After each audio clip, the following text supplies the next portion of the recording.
Hello everyone, my name is Abhishek और स्वागत करता हूं मैं आप सबका फिर से अपने इस छोटे से यूट्यूब चैनल पे जिसका नाम है इनसाइट्स ऑन फिजिक्स। और ये है हमारा video number 2 on centre of mass.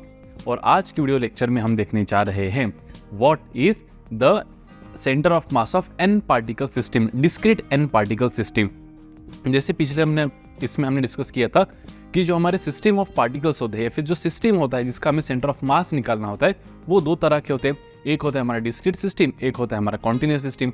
Discrete में दो टाइप्स, एक होता है टू पार्टिकल सिस्टम जो हमने पिछले वीडियो लेक्चर में देखा था, और एक होता है मल्टीपल पार्टिकल सिस्टम, मतलब दो से ज्यादा पार्टिकल सिस्टम जिसका सेंटर ऑफ मास हमको निकालना होता है। ये हो गया डिस्क्रीट का बात आता है अगर कॉन्टिन्यूअस का, तो कॉन्टिन्यूअस में दो प्रकार, एक यूनिफॉर्म मास डिस्ट्रीब्यूशन और एक नॉन यूनिफॉर्म मास डिस्ट्रीब्यूशन।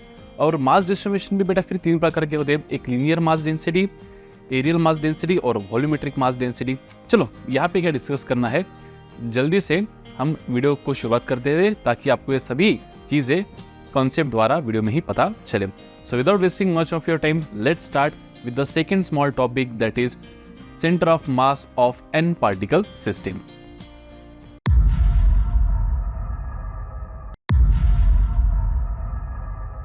तो सेम जो फॉर्मूला बेटा डिस्क्रीट पार्टिकल सिस्टम के लिए 2 पॉइंट मासेस के लिए था, वही एन पार्टिकल्स के लिए रहेगा।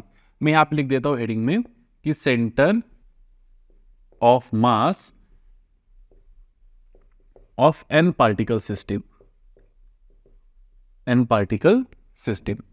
तो क्या रहेगा बेटा, ये डिस्क्रीट सिस्टम है, ठीक है। वही बेटा कि x coordinate of centre of mass रहेगा हमारा mass of first particle into coordinate of first particle, x coordinate of first particle plus mass of second particle into x coordinate of second particle. अब ऐसे जितने भी particles होंगे तो mass of nth particle into x coordinate of nth particle whole upon हम लिख सकते हैं यहाँ पे m1 प्लस m2 प्लस पूरे भी जितने पार्टिकल्स होंगे वो।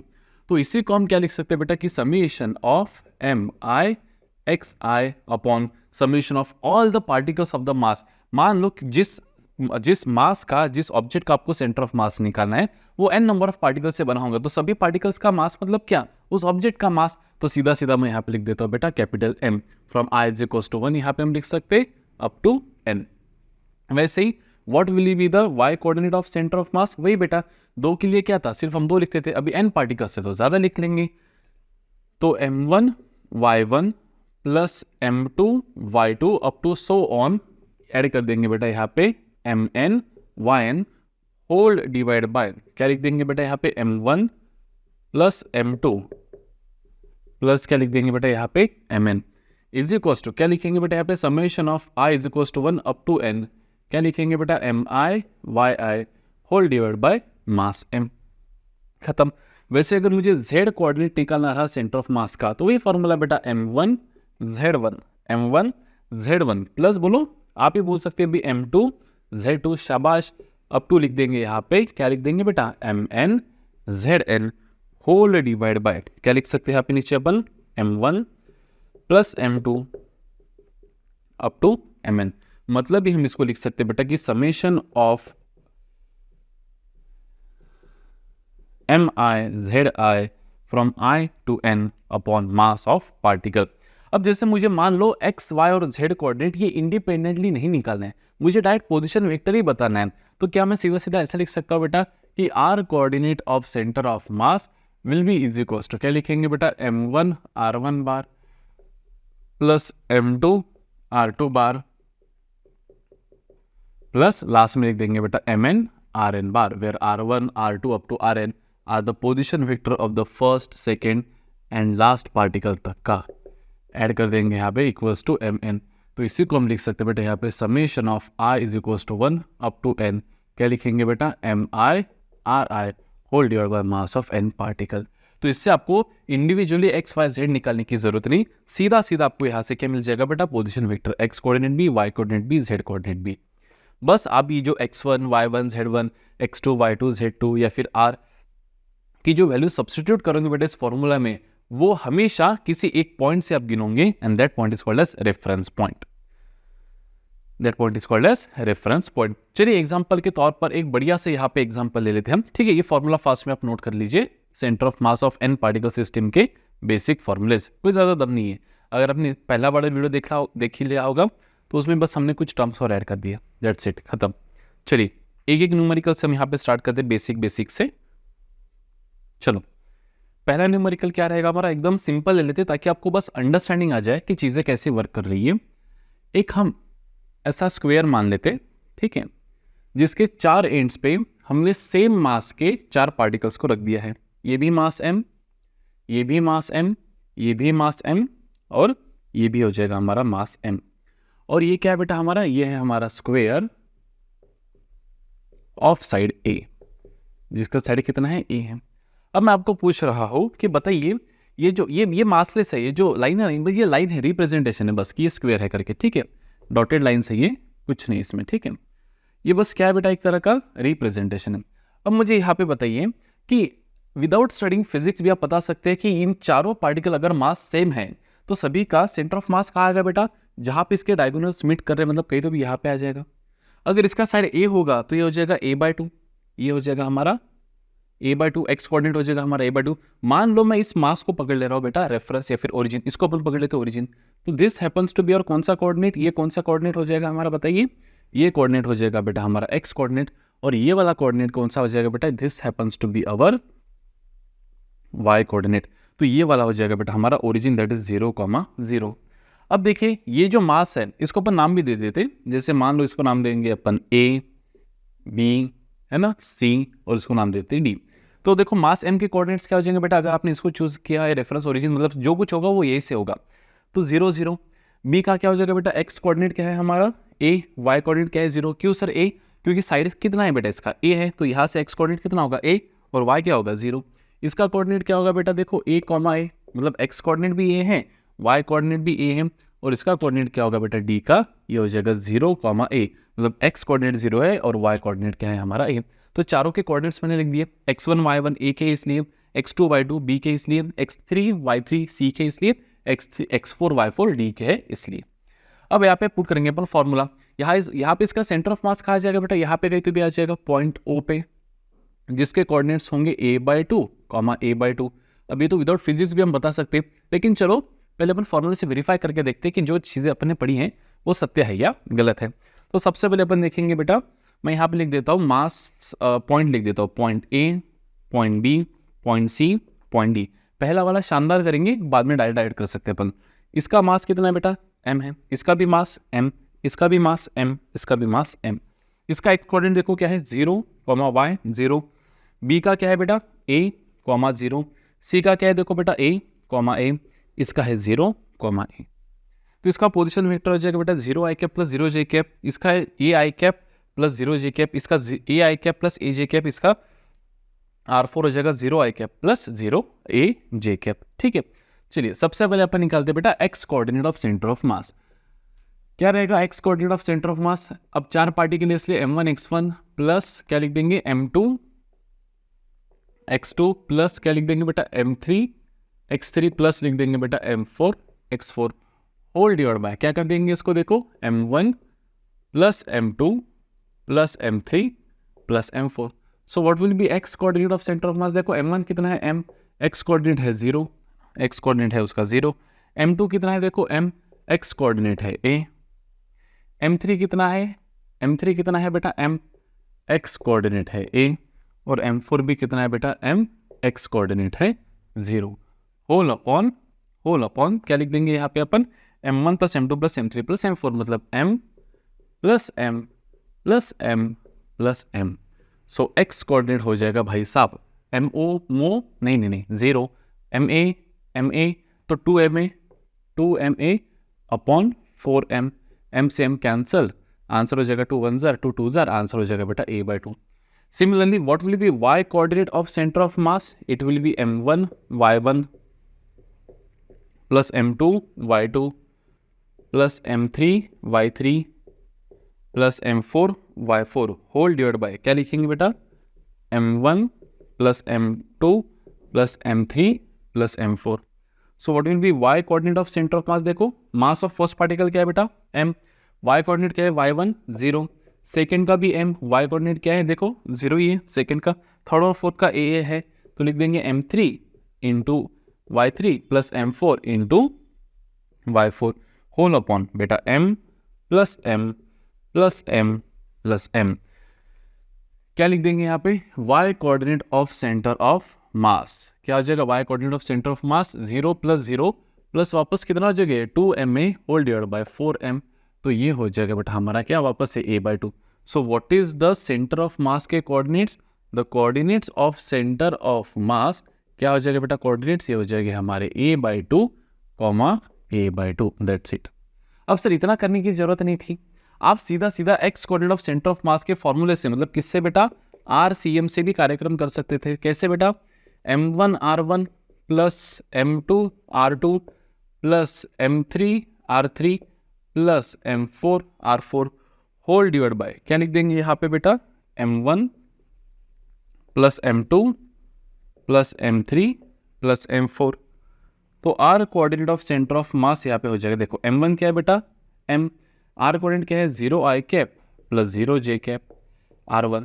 दूसरा क्या है बेटा m ही है, कोऑर्डिनेट क्या हो जाएगा, देखो ai cap plus 0j cap plus m ही है बेटा m3 भी, कोऑर्डिनेट क्या है देखो ai cap plus aj cap plus m4 भी क्या है बेटा 0 ही है, 0i cap plus aj cap whole divide by, क्या लिख देंगे m1 plus m2 plus m3 plus m4, मतलब सीधा सीधा 4m लिख दे बेटा। अब देखो यहाँ से सॉल्व कर लेंगे अपन, m इंटू 0 तो ये तो 0 0 कैंसिल हो जाएगा, ma i कैप तो क्या लिख सकते हैं बेटा यहाँ पे अपन 2ma i कैप प्लस ये 0j कैप है ना, तो ये ma j कैप प्लस यहाँ पे मास m था बेटा ma j कैप, तो 2ma j cap whole divide by, क्या लिख देंगे बेटा यहाँ पे 4m है ना, 4m टोटल मास। तो क्या लिख सकते हैं, अगर मैंने m से कॉमन निकाल कर डिवाइड कर दिया तो ये कट जाएगा, ये 2 1 2 2 तो ये हो जाएगा 2a/4i cap plus 2a/4j cap, मतलब इसका आंसर हो जाएगा बेटा a/2i cap plus a/2j cap. Now this is the position vector of the centre of मास, जिसमें हमारे दोनों भी पैरामीटर्स कवर हो गए। कौन से बेटा, XCM भी और YCM भी। तो आप x भी निकाल सकते हैं, y भी निकाल सकते हैं और direct position vector of centre of मास भी आप यहाँ पे निकाल सकते हो। द चॉइस इज योर्स, मतलब चॉइस इज योर्स बोलने से अच्छा अब क्वेश्चन की जरूरत क्या है, नीड क्या है, वो हिसाब से आपको यहाँ पे काम करना पड़ेगा। तो एकदम बेसिक फॉर्मूला हमने लिया कि वेरीफाई करने के लिए भाई फॉर्मूला लिखना कैसे, अप्लाई करना कैसे, कोऑर्डिनेट्स निकालना कैसे, पुट करके वैल्यूज निकालना कैसे। क्लियर है, तो उस लिहाज से हमने यहाँ पे ये क्वेश्चन लिया था। ओके, चलिए बढ़ते हैं कुछ अलग क्वेश्चन की ओर।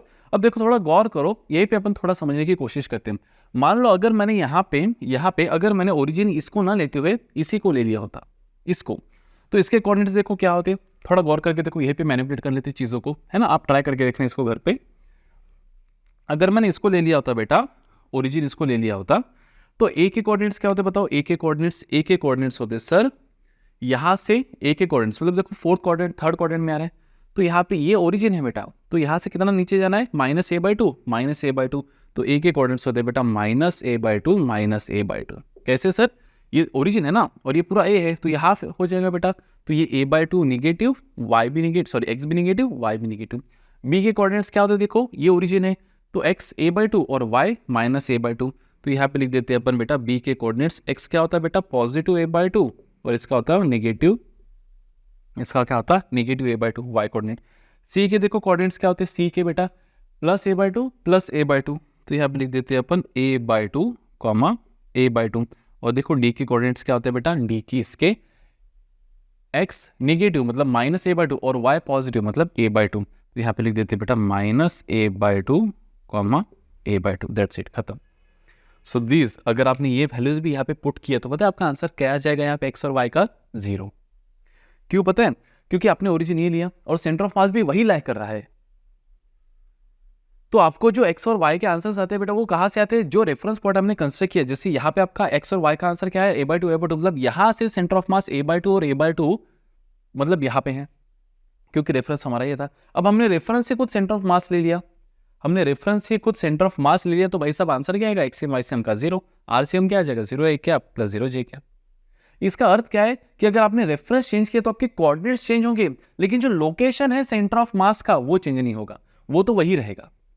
कोऑर्डिनेट्स चेंज हो सकते हैं आपके, आप इसको ओरिजिन पकड़ो तो आपका coordinate of centre of mass क्या आएगा -a/2 -a/2। अगर आप इसको पकड़ो तो यही ये तो 0 0, अगर आपने यहाँ पे पकड़ा तो +a/2 +a/2। आपका पोजीशन ये है सेंटर ऑफ मास का, कोऑर्डिनेट्स चेंज हो सकते हैं अगर आपने रेफरेंस चेंज किया तो। ये इससे बहुत बड़ी सीख है, ये आप लिख के रखें। क्लियर है? चलिए आगे बढ़ते हैं नेक्स्ट न्यूमेरिकल की ओर। चलिए नेक्स्ट न्यूमेरिकल ले लेते हैं अपन। इसमें आपको थोड़ा सा कोऑर्डिनेट ज्योमेट्री का ध्यान मतलब बेसिक पता होना जरूरी है ना। चलिए एक इक्विलेटरल ट्रायंगल ले लेते हैं अपन। बढ़िया, इक्विलेटरल ट्रायंगल मतलब सबका साइड तो सेम ही रहेगा, तो बताने की ज़रूरत नहीं है कि भाई साइड सेम है। तो ले लेते अपन साइड ए, है ना। और यहाँ पे एक मास रख देते, एक मास यहाँ पे रख देते और एक मास यहाँ पे रख देते। ठीक है, इसका मास लेते ट्वाइस m, ये लेते m और ये भी ले लेते बेटा m। ठीक है, अब थोड़ा देखो इसको भी गौर करना आप। ठीक है, ओरिजिन किसको लेना बताओ आप? ओरिजिन किसको लेते? इसको लेते या कहीं तो भी यहाँ पे बीच में ले लेते? अगर यहाँ पे लिया तभी भी कोई दिक्कत नहीं, लेकिन मैं बेस्ट बोलता हूँ आपको आप यहाँ पे ओरिजिन ले लो सेंटर में। ठीक है, तो कार्टेशियन सिस्टम में अपन यहाँ पे बनाते हैं ऐसा, इसको ले लेते ओरिजिन, तो ये हो जाएगा हमारा कार्टेशियन सिस्टम। ठीक है, ये हो जाएगा पॉइंट O, इसको नाम दे देंगे A, इसको नाम दे देंगे B, इसको नाम दे देंगे C। चलो यहाँ पे लिख देता हूँ मैं point A, point B, point C। Point A पे मास कितना है m, B पे कितना है, B पे भी m ही है, और C पे कितना है सर ट्वाइस m है। A के कोऑर्डिनेट्स देखो क्या हो जाएंगे। अभी क्योंकि इक्विलेटरल ट्रायंगल है, equilateral triangle of side A, of side A, तो देखो इसके कोऑर्डिनेट्स क्या हो जाएंगे। ये पूरा A है बेटा, ये पूरा A है, तो ये हो जाएगा a/2। तो इसका x कोऑर्डिनेट हो जाएगा बेटा -a/2, -a/2, और y कोऑर्डिनेट हो जाएगा बेटा 0, y तो कुछ है ही नहीं इसको। b का देखो क्या हो जाएगा +a/2 और y हो जाएगा 0। वैसे c का क्या हो जाएगा देखो, अब देखो ये थोड़ी आपको पता है कितना है, तो इसका x, ये देखो ना ये y एक्सिस पे ना बेटा c पॉइंट, तो इसका x कोऑर्डिनेट तो 0 रहेगा, लेकिन y कोऑर्डिनेट रहेगा बेटा आपका √3/2। कैसे सर, रट के आए हो क्या? अरे नहीं ना बेटा, ये a है, ये कितना है आपका 30 डिग्री, और ये पूरा तो 60 है ना, ये पूरा 60 है, तो ये कितना हो गया 30। तो this side will be a cos 30 √3/2 a। खत्म। अब इतना तो आप 10th में पढ़ ही चुके होंगे। ठीक है, वही वापस से x coordinate of centre of मास, मैं तो बोलता अभी x से करेंगे नहीं, अपन सीधा सीधा RCM से करते। ठीक है, x और r दोनों निकल जाएंगे। सो RCM क्या हो जाएगा हमारा, देखिए ये हो जाएगा m1 r1 बार प्लस बोलो m2 r2 बार प्लस बोलो m3 r3 बार, 3 पार्टिकल इसलिए 3, होल अपॉन लिख देंगे m1 plus m2 plus m3। So what will B RCM? RCM will be, what will B m1, it is m, what is ये हो जाएगा बेटा -a/2 i cap plus 0 j cap. दूसरा भी क्या है बेटा आपका m, क्या रहेगा इसका a/2 i cap plus 0 j cap, मतलब बोलता 0 j कैप लिखो ही मत, है ना। और ये हो जाएगा 2m, क्या हो जाएगा 0 प्लस क्या लिख देंगे यहाँ पे √3/2 a j कैप। खत्म, पॉजिटिव है ना, √3/2 a पॉजिटिव। होल अपॉन क्या लिख देंगे बेटा यहाँ पे, whole upon m1 plus m2 plus m3, सीधा 4m लिख दूँ, पता है क्यों? क्योंकि m plus m plus 2sm 4m। खत्म। So what would be RCM? देखो ये क्या हो जाएगा, ये तो है ही नहीं, ये भी है ही नहीं, तो ये -ma2 -ma/2 i cap plus ma/2 i cap plus ये 2 से 2 cancel √3ma j cap whole divide by क्या लिख देंगे बेटा यहाँ पे 4m। m कॉमन निकाल कर क्या हो जाएगा, cancel. So what is r coordinate of centre of mass, क्या हो जाएगा देखो -a/2 डिवाइड बाय 4, मतलब -a/8 i कैप प्लस ये a/2 डिवाइड बाय 4, मतलब plus a/8 i cap plus √3/4, तो ये हो जाएगा बेटा √3/4 j कैप। ये भी कैंसिल हो जाएगा बेटा, तो फाइनल आंसर आपका आ जाएगा 0 i cap plus √3/4 j cap. ये हो जाएगा आपका r coordinate of centre of मास। इसका अर्थ क्या है पता है आपको, कि जो सेंटर ऑफ मास है उसका x कोऑर्डिनेट 0 है, मतलब ना तो इधर है सेंटर ऑफ मास ना तो इधर है, x कोऑर्डिनेट है ही नहीं, सिर्फ y कोऑर्डिनेट है। मतलब कौन से एक्सिस पे होगा बेटा, y एक्सिस पे, और कितना है √3/4, मतलब कहीं तो भी यहाँ पे होगा √3/4। दिस इज 0, 3/4, ये हो जाएगा आपका सेंटर ऑफ मास। अब देखो यहाँ से भी कुछ चीज़ें सीखने लायक हैं, यहाँ से भी कुछ चीज़ें सीखने लायक है। क्या सीखने लायक है पता है आपको? अगर बॉडी आपकी सिमेट्रिकल होंगी कोई एक्सिस से, जैसे यहाँ पे बॉडी जो है, मतलब बॉडी नहीं है एक्चुअली, डिस्ट्रीब्यूशन ऑफ मास, अगर आपका डिस्ट्रीब्यूशन ऑफ मास किसी एक एक्सिस से, देखो बराबर, you need to choose the centre of mass very wisely, कहीं पे भी आप चूज नहीं कर सकते, यहाँ पे पकड़ लिया, यहाँ पे नहीं, बराबर से पकड़ो, समझ में आ रहा है? You need to choose the centre of mass very wisely. अब यहाँ पे देखो, अगर आपने, मैंने इसे यहाँ पे इस्तेमाल चूज किया बेटा, क्योंकि यहाँ से आपको ये भी पता चल जाएगा कि इधर के डिस्टेंस नेगेटिव लिया जाता है, इधर के पॉजिटिव है ना, वो भी क्लियर हो जाता है। और सेकेंडली हमको ये पता चल जाता है यहाँ से कि, तो जैसे यहाँ पे हम देख सकते हैं कि आपका जो कोऑर्डिनेट है एक्स कोऑर्डिनेट वो तो 0 है, मतलब अगर आपका डिस्ट्रीब्यूशन किसी एक एक्सिस के अलोंग सिमेट्रिकल है, किसी एक एक्सिस के अलोंग कैसा है, सिमेट्रिकल है, जैसे यहाँ पे एक्स एक्सिस के अलोंग सिमेट्रिकल है, या वाई एक्सिस, तो वाई एक्सिस के अलोंग सिमेट्रिकल है, तो उस एक्स कोऑर्डिनेट 0 आ जाएगा। मतलब यहाँ पे मैं ये लिख सकता हूँ कि अगर आपका डिस्ट्रीब्यूशन वाई एक्सिस के अलोंग कैसा है बेटा, सिमेट्रिकल है, सिमेट्रिकल, देन आपका x coordinate of centre of मास हो जाता है 0। अगर आपने जो कार्टेशियन सिस्टम चूज किया है वो, अगर आपका कोई एक एक्सिस, मतलब अगर आपका डिस्ट्रीब्यूशन ऑफ मास किसी एक एक्सिस के अलोंग सिमेट्रिकल है, जैसे यहाँ पे वाई एक्सिस के अलोंग सिमेट्रिकल है, देखो ना यहाँ से a/2 पे m, यहाँ पे से -a/2 पे m, और ये तो कुछ 7 सिमेट्रिकल अगर होगा तो क्या होगा पता है आपको, कि अगर y एक्सिस के अलोंग सिमेट्रिकल है तो x कोऑर्डिनेट 0 रहेगा, और इसका उल्टा अगर x एक्सिस के अलोंग सिमेट्रिकल है, x एक्सिस के अलोंग कैसा है बेटा, सिमेट्रिकल है, देन आपका y coordinate of centre of mass क्या हो जाएगा यहाँ पे 0। तो ये 2 पॉइंट्स इंपॉर्टेंट पॉइंट्स है कंसिडरेशन के लिए, एंड इसलिए मैं कहता हूं कि choose the coordinate system wisely. आपका जो कोऑर्डिनेट सिस्टम है उसे काफी वाइजली आप चूज कीजिए यहाँ पे। क्लियर है? चलो और एक फास्ट में न्यूमेरिकल यहाँ पे कर लेते, फिर बढ़ेंगे हम आगे। चलिए थोड़ा सा ट्रिकी सा क्वेश्चन यहाँ पे अपन देख लेंगे। ट्रिकी सा मतलब कि x coordinate of centre of mass अभी हमको नहीं निकालना है, ठीक है। अब जैसे मान लेते हैं कि आपको एक सिस्टम दिया है ऐसे, बस मैं जानबूझकर स्क्वायर वाला सिस्टम ले लेता हूँ ताकि हमको कैलकुलेशन करने में आसानी जाए, ठीक है। एक कार्टेशियन सिस्टम हम यहाँ पे ले लेंगे और यहाँ पे 4 मासेस को हमको यहाँ पे रखना है, ठीक है। यहाँ पे रखेंगे अपन m को रखेंगे इस पॉइंट पे, a पॉइंट पे, इस पॉइंट पे अपन पॉइंट b पे रखेंगे ट्वाइस m को, इस पॉइंट पे रखेंगे अपन 3m को, ठीक है। अब सवाल ये है कि यहाँ पे मैंने कितना मास रखना चाहिए, what mass x should I keep at point D, A, B, C और D, ताकि मेरा जो सेंटर ऑफ मास है वो एग्जैक्टली कहा जाए सेंटर पे। और मान लेते कि अभी ये जो है ये है square of side twice A, of side कितना ट्वाइस ए, कि एग्जैक्टली सेंटर पे यहाँ पे मेरा x coordinate of centre of मास आना चाहिए। तो भाई साहब मैंने यहाँ पे एक्स के जगह पे, डी की जगह पे एक्स की वैल्यू, मतलब कितने मास की वैल्यू मैंने यहाँ पे रखनी चाहिए, दिस इज माई क्वेश्चन। अब देखो यहाँ पे हम डायरेक्ट इसको वापस कर सकते हैं, है ना। ओरिजिन किसको पकड़ना, ए को पकड़े या इसको, ओरिजिन इसको पकड़े, मैं तो बोलता इसको पकड़ लेते, छोड़ो एक काम करो, इसके पहले इसमें हमने इसको पकड़ा था ना, इसको, अभी ओरिजिन हम लोग पकड़ लेते ओ को, ठीक है। तो यहाँ पे मैं लिख देता हूँ points A B C D. A पे मास कितना है m, बी पे कितना है बेटा ट्वाइस m, सी पे कितना है बेटा 3m और डी पे कितना है बेटा x। अगर मैं इसको ओरिजिन पकड़ रहा हूँ, है ना, तो ये हो जाएगा मेरा कार्टेशियन सिस्टम लाइक दिस, ये हो जाएगा बेटा मेरा कार्टेशियन सिस्टम, ठीक है। अब यहाँ से ये जो पॉइंट है ये ट्वाइस है, तो ये a हो जाएगा और ये भी हो जाएगा, तो ये x भी, ये कोऑर्डिनेट का अगर ये ओरिजिन है तो ये कोऑर्डिनेट -a पे रहेगा बेटा, इसलिए a के कोऑर्डिनेट्स लिख देता हूँ -a, क्योंकि देखो यहाँ से a पीछे और a नीचे, तो माइनस थर्ड क्वाड्रेंट में। ये पॉइंट आ जाएगा आपका फोर्थ क्वाड्रेंट में, तो x positive y negative, x positive मतलब कितना है बेटा a, और y कितना है नेगेटिव मतलब -a।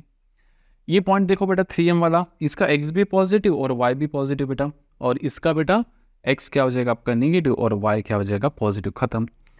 अब अगर मैंने बोला है यहाँ से, मैंने अगर रेफरेंस यहाँ से गिना है और मैं ये भी बोल रहा हूँ कि मेरा सेंटर ऑफ मास भी यही आना चाहिए, तो final coordinate of r coordinate जो मेरा रहेगा, r coordinate of centre of मास, वो क्या रहेगा बेटा x coordinate of centre of mass i cap plus y coordinate of centre of mass j cap. तो बेसिकली मेरा RCM क्या है, मेरा RCM है 0, i cap plus 0 j cap.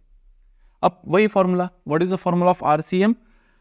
RCM है मेरा 0 i cap plus 0 j cap, direct लिख देते हैं। तो M1, what is M1? It is 1 into R1 bar. R1 बार क्या आ जाएगा? Minus a i cap minus a i cap minus a j cap plus M2 क्या है बेटा? ट्वाइस M को क्या लिखेंगे बेटा? देखो यहाँ पे a i cap minus a j cap plus लिख देंगे बेटा थ्राइस M।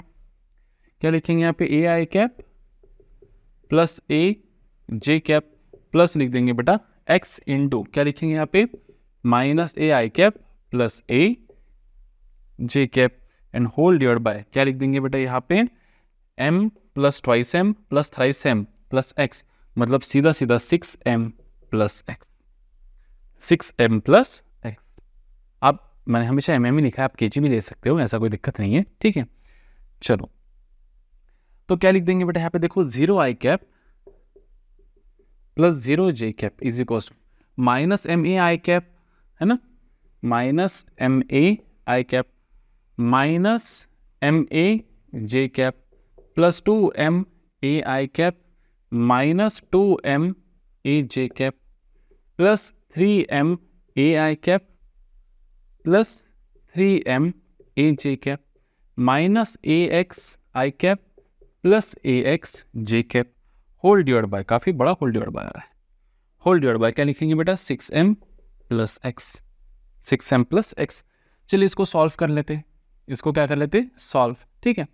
तो यह जगह 0 i cap plus 0 j cap is equal to minus m a i cap plus 2 m a i cap, मतलब m a i cap plus 3 m a i cap, मतलब 4 m a i cap minus a x i cap, ठीक है, minus m a j cap minus 2 m a j cap minus 3 m a j cap minus 3 m a j cap plus 3 m a j cap, मतलब 0 j cap, लेकिन वो वाला बचा है, क्या बचेगा? वो a x j cap whole divide by क्या लिख देंगे बेटा यहाँ पे?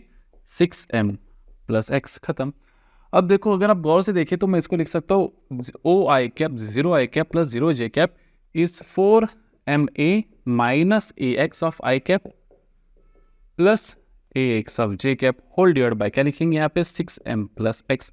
मतलब भी हम इसको लिख सकते हैं बेटा सेपरेट डिनोमिनेटर से 4ma minus a x upon 6m plus x i cap plus a x upon क्या लिख सकते हैं बेटा?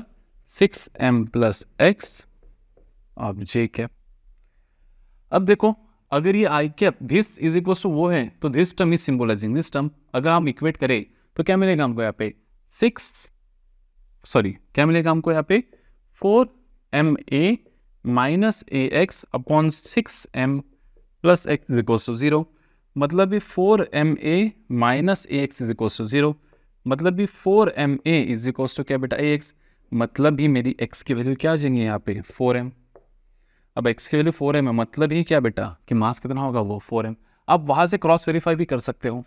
और अगर मैं सेकेंड टर्म को इक्वेट करूँ इससे तो मुझे क्या मिलेगा? देखो 0 इज इक्वल्स टू ये हो जाएगा a x upon 6m plus x, मतलब एक्स की वैल्यू हो जाएंगे 0, मतलब x की वैल्यू हो जाएंगे बेटा 0। अब देखो भाई साहब यहाँ पे x की वैल्यू 0 मास आया, 0 kg आया और 4m भी आया। अब इसके दो अर्थ होते हैं, कितने अर्थ होते हैं? 2। हम यहाँ पे x ने लिखते हुए मतलब कंफ्यूज हो जाएंगे आप कि x कोऑर्डिनेट है भाई करके, वो इसको कुछ तो भी नाम दे देते, यहाँ पे q नाम दे देते। कितना नाम दे देते बेटा? क्या नाम दे देते? उस मास को q नाम दे देते, ठीक है। x से हम थोड़ा कंफ्यूज हो जाएंगे, ठीक है।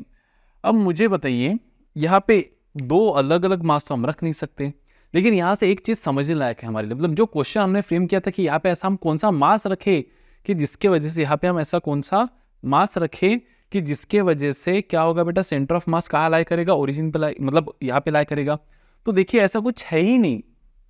यहाँ पे आप कोई भी मास रखो तो सेंटर ऑफ मास मतलब there is no value of mass for which there is no value of mass for which there is no value of mass for which, ऐसा कोई मास यहाँ पे है नहीं कि जो हम यहाँ पे रखे तो यहाँ पे सेंटर ऑफ मास आएगा, ऐसा कुछ है ही नहीं।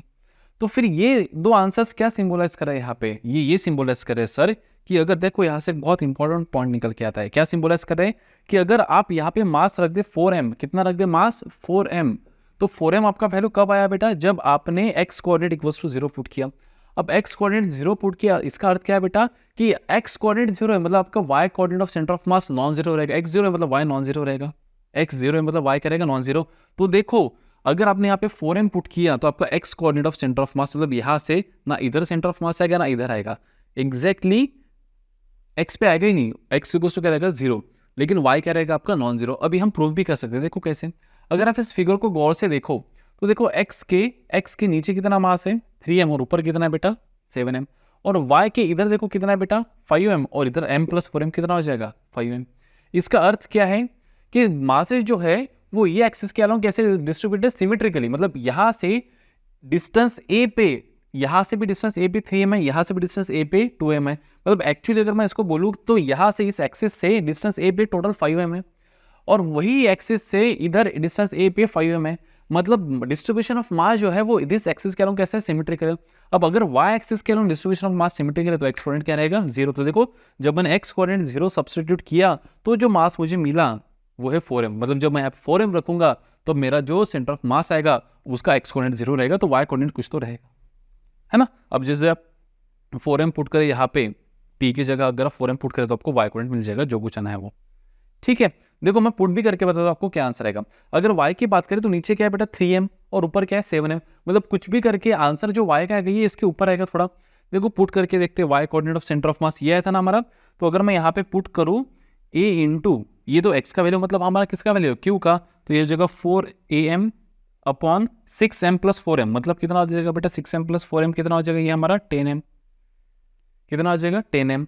तो m से m क्या हो जाएगा बेटा कैंसिल, आंसर आ जाएगा 2/10, 2/5 मतलब बेटा 0.4a। अभी 0.4a y कोऑर्डिनेट कहाँ से आया, यहाँ से आया कि नहीं, यहाँ से आया।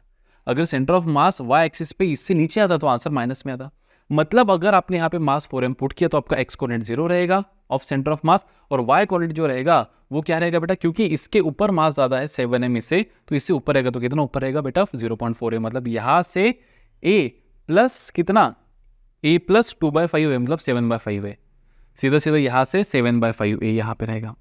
दूसरा अगर मैं बोल रहा हूँ यहाँ पे आपका answer q is equal to 0 कब आया, जब आपने y कोऑर्डिनेट 0 पुट किया, मतलब अगर आपने यहाँ पे कोई मास ही नहीं रखा बेटा, q की वैल्यू क्या पुट किया आपने 0, अगर आपने q की वैल्यू 0 कब आई आपकी, जब आपने y कोऑर्डिनेट क्या किया equal to 0।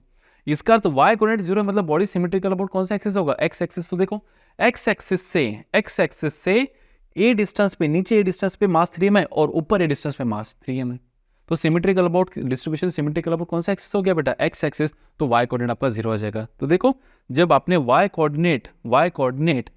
Coordinate equals to 0 substitute किया तो जो वैल्यू आपको जो कंडीशन मिला उसके लिए बॉडी कैसे थी सिमेट्रिकल अबाउट x एक्सिस।